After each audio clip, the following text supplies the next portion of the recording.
Assalamu alaikum. In this video, we are going to do some comprehensive exercises on job order costing.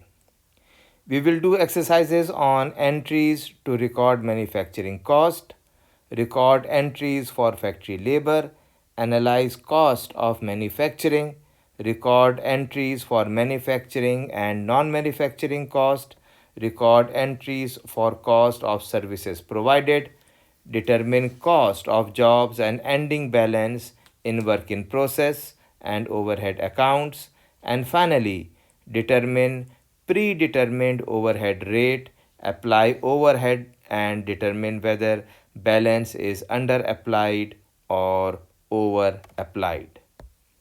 But in the beginning of this session, I would like to thank my son Muhammad Abdullah Khan, who gifted me an iPad along with all the necessary accessories without which making these videos would not have been possible.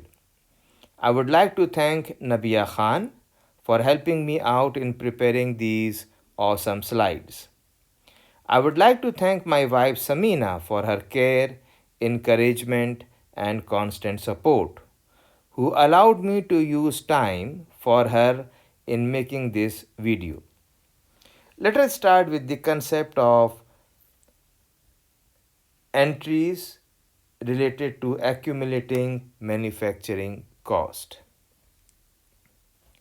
During the month of January, ABC Company accumulated the following manufacturing cost: raw material 2000 on account, factory labor is there for 5000, factory wages payable and payroll taxes payable are 3000 and 2000 respectively, and utilities payable is 500. So we have to prepare general entries for each type of manufacturing cost. Regarding raw material inventory is debit and accounts payable is credit. For factory labor is debit by 5000 and factory wages payable and employees payroll taxes payable is credit by 5000.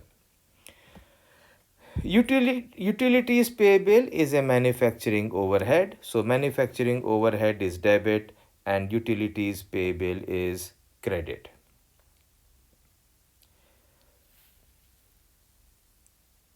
Let us look into the next exercise. This is recording entries for factory labor.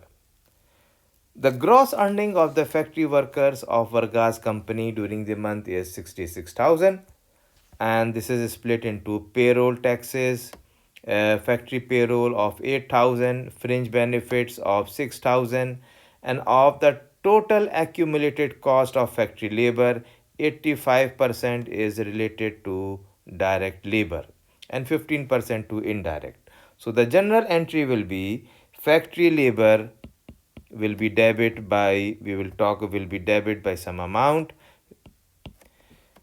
We have factory wages payable credit by 66,000, employers payroll taxes payable is credit by 8,000, employers fringe benefits payable is credit by 6,000, and factory labor is debit by the total, and that is 80,000.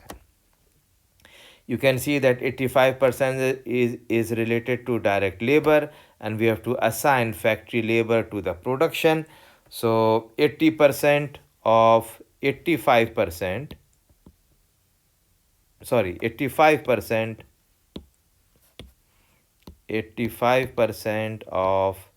80,000 is 68,000. So work in process inventory will be debit by 68,000. Indirect labor will be manufacturing overhead, that will be debit by 12,000, and factory labor will be credit by 80,000. Let us analyze the cost of manufacturing, and here we have three different cases, case 1, B and C, and we know that direct material, direct labor, manufacturing overhead together, they are equal to the total manufacturing cost. So we can substitute the value of A, and this will be 53,150. We know that if we add work in process, we get the total cost of work in process. So again, we substitute the value, and this is going to be equal to 55,850. And we subtract the ending inventory to get the cost of goods manufactured. So the value will be 9,200. Now, here it is given clearly that assume that in all cases manufacturing overhead is applied on the basis of direct labor cost. So let us see how we apply it. We have manufacturing overhead of 42,500 and direct labor is 50,000. So this is equal to 85%. So again we have to calculate the the manufacturing overhead, that will be 85% of 140,000 direct labor, and then this will be equal to 119,000, and then we can make the total, and the total will be 342,000. Now we know this, that we will be adding the beginning work in process. We will get the value of F, that will be 357,500, and then we will subtract the ending work in process, and this will give us the value as 345,700. Again over here we have the value H, and we have 85% of H, so this value is H. We can substitute now and calculate the value of H, and that is going to be 81,000, and 85% of 81 will be 68,850. So the total will be 213. Again we add the beginning work in process, that is going to give us the total of 231,000. We will be subtracting K to get the cost of goods manufactured, and that will be equal to 9,000. Next, let us look into how to record entries for manufacturing and non-manufacturing cost. Now here we have purchased raw material on account. So raw material inventory is debit and accounts payable is credit by 46,300. Here raw material is 36, and analysis report that 6,800 is indirect material, and indirect material is always manufacturing overhead. So the work in process will be debit by 29,200, 36 minus 6,800, and manufacturing overhead will be debit by 6,800, and raw material inventory will be credit by 36,000. We have factory labor of 55,900, 51 is factory wages payable, and 4,900 is payroll taxes payable. So factory labor is debit by 55,900, factory wages payable is credit by 51,000, employer payroll taxes payable is credit by 4,900. Next we have the time ticket indicate that 50,000 was direct labor and 5,900 was indirect labor. So work in process inventory is debit by 50,000. Manufacturing overhead will be debit by 5,900, and factory labor will be credit by 50 plus 5, that is 55,900. Then manufacturing overhead on account is 80,500. So manufacturing overhead is debit and accounts payable is credited by 80,500. Uh, then depreciation of company office building. Now here you see this is office. So this is a non-manufacturing cost. So depreciation expense will be debit by 8,100 and accumulated depreciation building will be credited by 8,100. Then manufacturing overhead was applied at the rate of 150% of direct labor cost. So direct labor is 50, so 150% will be 75,000. So work in process inventory will be debit by 75 and manufacturing overhead will be credited by 75. Next, we have finished goods costing 88,000 were completed and transferred to finished goods. So finished goods inventory is debit and work in process inventory is credited by 88,000. Finally, finished goods costing 75 were sold on account for 103. So accounts receivable is debit and sales revenue is credited by 103,000, and then cost of goods sold will be debit by 75 and finished goods inventory will be credited by 75. Let us look into one more exercise regarding manufacturing and non-manufacturing cost. And here we have the different information is provided and we have to record the operations, record these operations, and we have to prepare the schedule as well. So let us start with, first of all, we have raw material purchased on account 192. So raw material inventory is debit and accounts payable is credit by 192. We have factory wages. So factory labor is debit and factory wages payable is credit by 87,300. Then we have material requisition and the total of the material will be 153,530. So work in process inventory will be debit by 153,530. Manufacturing overhead will be debit by 4,470. And then raw material inventory will be credited by 158. Regarding the factory labor, the total will be 80,000. And work in process inventory will be debit by 80,000. Manufacturing overhead will be debit by 7,300 and factory labor will be credited by 87,300.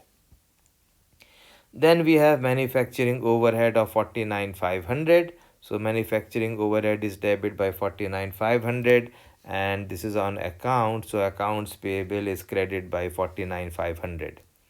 Depreciation on factory equipment. Okay, so this is again going to be manufacturing overhead debit and accumulated depreciation equipment credit by 14,550.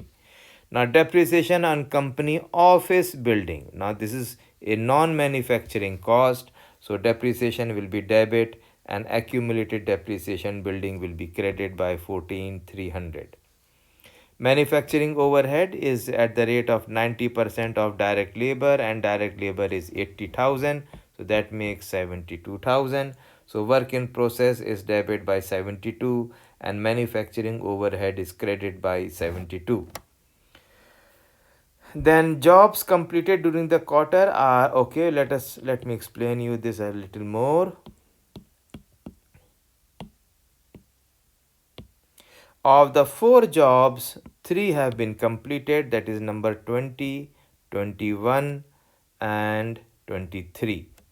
So the direct material will be totaled 335 240 and 339 270. The direct labor will be totaled for the 3 jobs and the manufacturing overhead is 90%. So manufacturing will be 90% of 18, 22 and 25. So if you make the total will be 240,930. So finished goods inventory will be debit and work in process will be credited by 240,930. Okay.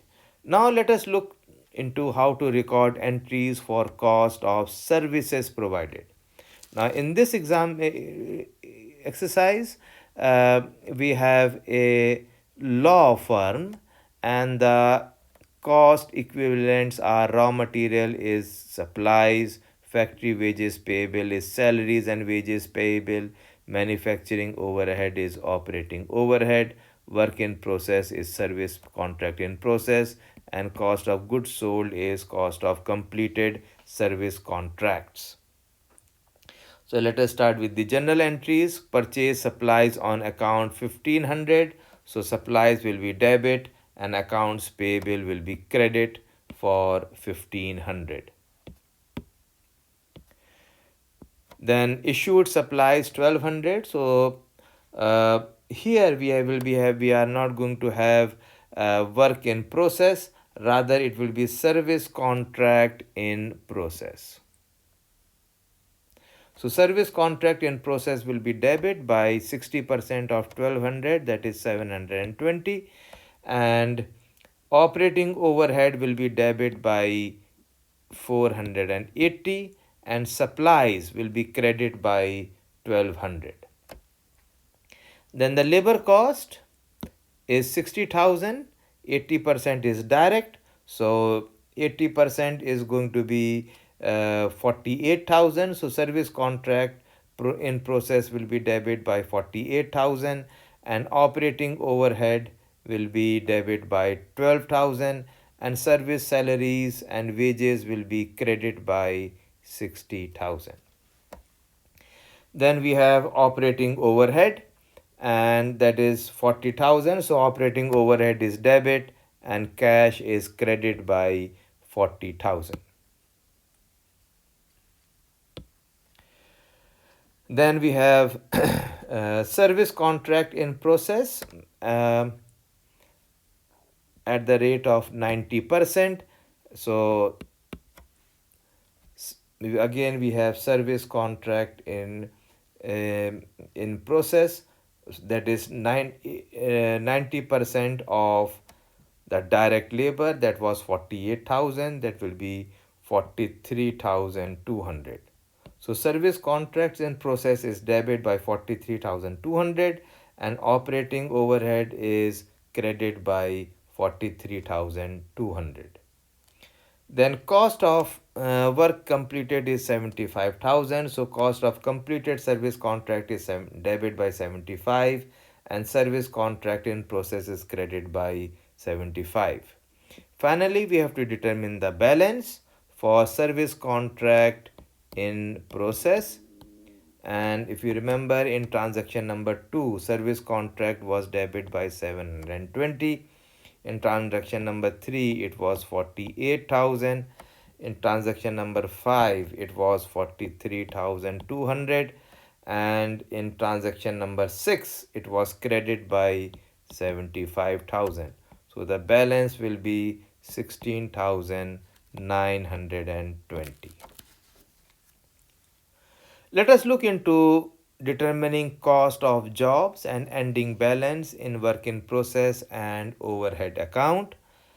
And here we have a CPA firm and they have allocated the cost as follows, and the predetermined overhead rate is 50 per auditor and that actual overhead is 11,000. So if we have to determine the cost of each job, so 50 times 72, this will be equal to 3,600. 50 times 88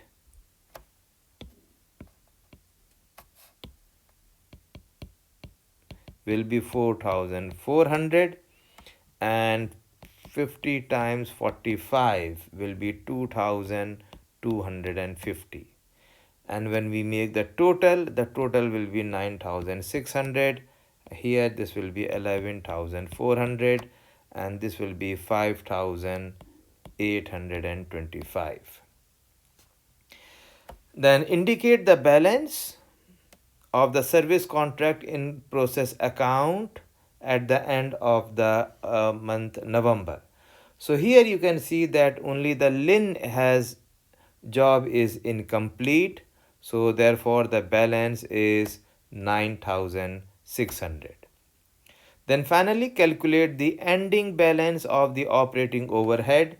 Now the actual overhead is 11,000 and the applied overhead will be 3,600 plus 4,400 plus 2,250, and that will be 10,250.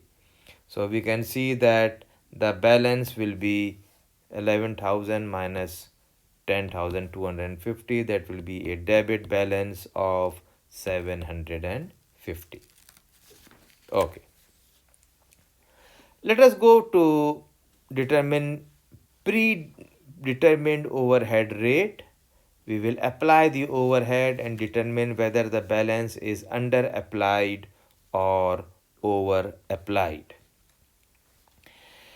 We have to compute the predetermined overhead rate, and if we can remember, that is equal to estimated overhead, that is 920,000 divided by the estimated decorator hours, that is 40,000. So this will give us 23. The service contract in process, the actual is 40,500. So times 23, that will give us 931,500. So service contract in process is debit by 931,500 and operating overhead is credited by 931,500. Now the actual overhead is 942 and the applied overhead is 931,500.